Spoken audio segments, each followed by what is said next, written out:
생각하고는 다른 흐름이 있습니다. 인공지능 소프트웨어 기업들이 폭등하고 있는 거. 무슨 얘기예요? 돈을 벌고 있다라는 얘기죠. 금융업종이 나빠질 수 있는 3개의 리스크가 있습니다. 레귤레터리, 인터레스트 레이트, 앤드 크레딧. 트럼프는 이 3가지를 해결해 줍니다. 미국 경기는 걱정 없다라고 보기 시작했다는 겁니다. 규제 완화와 감세가 경기 부양적인 정책을 내놓을 거기 때문에 전문가라고 하는 사람들이 시장에 대한 내러티브를 바꾼 것에 대해서 여러분도 깊이 생각해 볼 필요가 있습니다.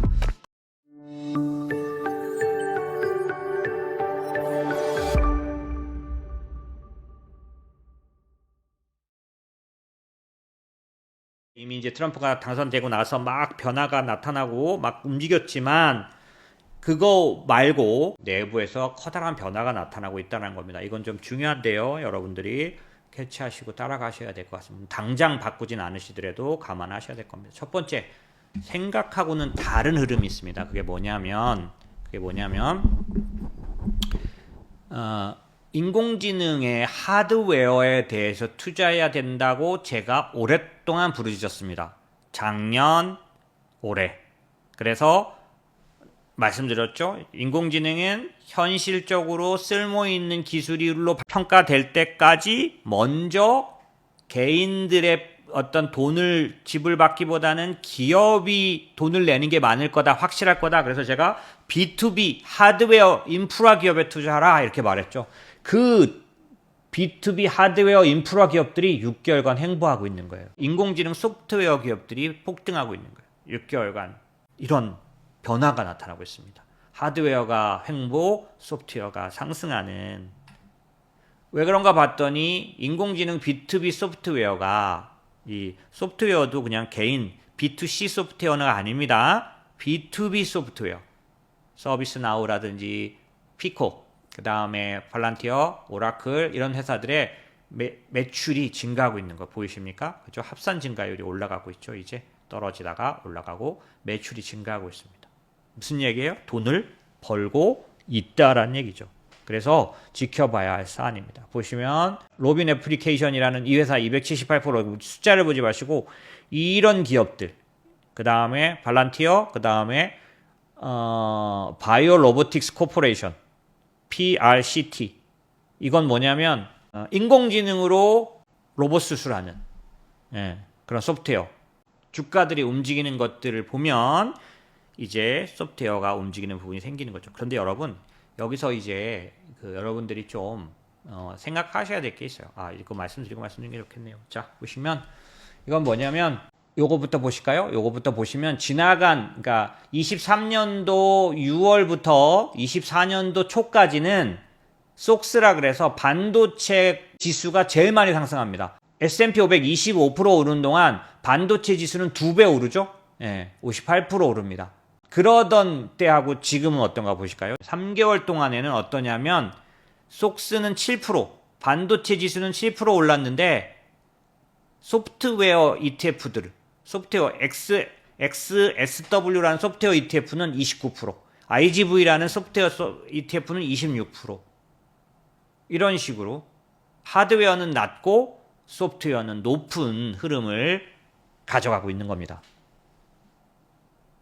자, 그런 측면에서 소프트웨어를 봐야 되는 상황이 됐는데 여기서 여러분에게 제가 설명드릴 게 있어요. 급하게 이쪽으로 움직일 필요는 없을 수도 있다라는 것과 두 번째는 이게 왜 이런 변화가 갑자기 나타날까?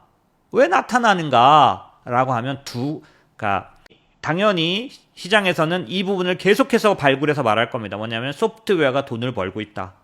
소프트웨어가 돈을 벌고 있다. 그런데 이 부분에서 여러분이 잊지 말아요. 그러니까 배경적인 건데 어떤 거냐면 금리가 내려가서 그렇습니다. 금리 인하기에 들어갔기 때문에 소프트웨어 기업들이 올라갈 수 있는 시기가 된 거예요. 왜냐하면 이건 어려운 얘기라서 앞으로 천천히 말씀드리겠지만 주가를 올려놓는 두 가지 요인이 있습니다. 밸류에이션이라는 것과 펀더멘털이라는 거죠. 밸류에이션이라는 건 PR을 몇 배 줄 수 있느냐. 펀더멘털이라는 건 이익을 얼마나 내고 있느냐. 원래 소프트웨어 기업이 똑같이 이익을 1000을 내도 금리가 높을 때는 주가가 못 올라갑니다. 왜냐하면 밸류에이션을 낮게 받을 수밖에 없거든요. 그런데 금리가 내려가면 지난달에 제가 설명했죠. 공식으로.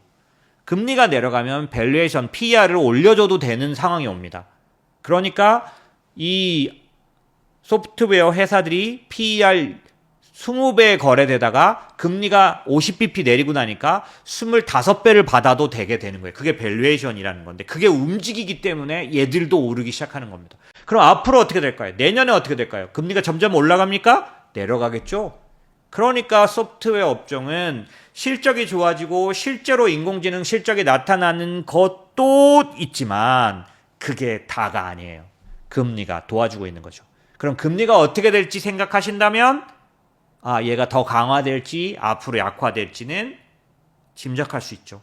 그래서 내년도는 지난번에 시황 때 말씀드렸죠. 일종의 버블처럼 원래 실적보다 굉장히 많이 오르는 주식들이 많이 나올 수 있다. 자, 그 다음에 시장은 뭘 반영하기 시작했냐면 초기가 문제가 아니라 내내 기간 동안 실제로 어떻게 됐는지를 보기 시작했습니다. 무슨 말이냐면 보시면 초기에는 트럼프가 당선된 첫날 올라갔던 주식이 2016년도에 올랐던 업종과 요번에 2024년도에 올랐던 업종이 그대로 일치합니다. 다만 올라간 정도만 다를 뿐. 너무나 정확하게 일치해서 움직였어요. 그런데 4년이 지나고 나서 보니까 이때 올랐던 애들이 좋은 건 아니더라라는 겁니다. 4년간 지속되지 않더라는 거죠. 어떻게 알 수 있어요? 이때 뭐가 제일 많이 올랐죠? 파이낸셜. 금융이 제일 많이 올랐죠? 첫날은. 그런데 4년 지나고 보니까 금융이 제일 조금 올랐습니다. 이런 것들이 지금 반영되기 시작했다는 거죠. 이건 굉장히 중요한 팩트입니다. 그래서 지금 반도체가 계속해서 얘기가 나옵니다. 왜? 트럼프 재임 기간 4년 동안 제일 나빴던 퍼포먼스가 반도체였기 때문입니다. 이번에도 그럴 것인지 그런 부분들을 시장은 생각하고 있습니다. 우리도 생각해야 할 겁니다. 자, 그 다음에 왜 그럴까 그러면 반도체가 왜 안 좋았나 봤더니 중국향 매출액 비중이 반도체가 제일 높습니다. 그러니까 중국을 때리고 관세를 때리고 하니까 이렇게도 터지고 저렇게도 터지고 한번 터지고 며칠 지나면 또 터지고 계속 이렇게 자꾸 오르내려. 자꾸 돈 많이 오르내려. 반도체 회사들이 그렇더라는 거죠. 실제 그랬습니다. 그래서 이런 부분들은 반영해야 되는 거예요. 실적이 나빠서도 아니에요. 물론 실적도 관세 때문에 나빠지는 부분도 있겠지만 그렇게 구설수에 많이 오릅니다. 그런데 지나간 트럼프 기간 동안 금융이 안 좋았지만 이번에 저는 다를 거라고 봅니다. 왜냐하면 금융업종이 나빠질 수 있는 3개의 리스크가 있습니다. 레귤레터리, 인터레스트 레이트, 앤드 크레딧. 이게 무슨 말이냐면은 레귤레터리는 규제, 그 다음에 인터레스트 레이트는 금리, 크레딧은 신용.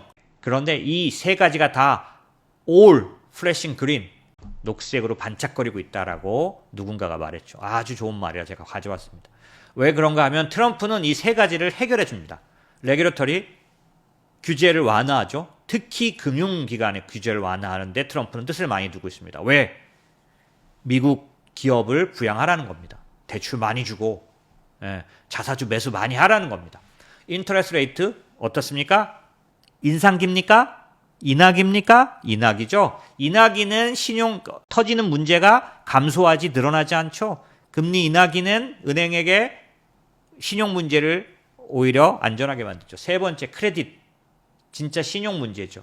근데 트럼프는 기업들의 실적이 증가하는, 감쇄하는 시기잖아요. 그럼 어떻게 됩니까? 신용시장이 탄탄해지고 안전해집니다. 신용이 낮은 채권들의 돈이 몰려 들어옵니다. 왜? 트럼프는 규제를 완화할 뿐만 아니라 기업이 감세를 통해서 이익을 내기 때문에 덜 망하게 만들기 때문에 크레딧 스프레드가 좁아지고 작아지게 만들죠. 그래서 크레딧 시장이 활발하게 돌아가게 만들죠. 그런 흐름들 때문에 이 3가지 위험이 모두 다 녹색불이 들어온 현재 금융업종은 상당히 쳐다봐도 될 상황입니다.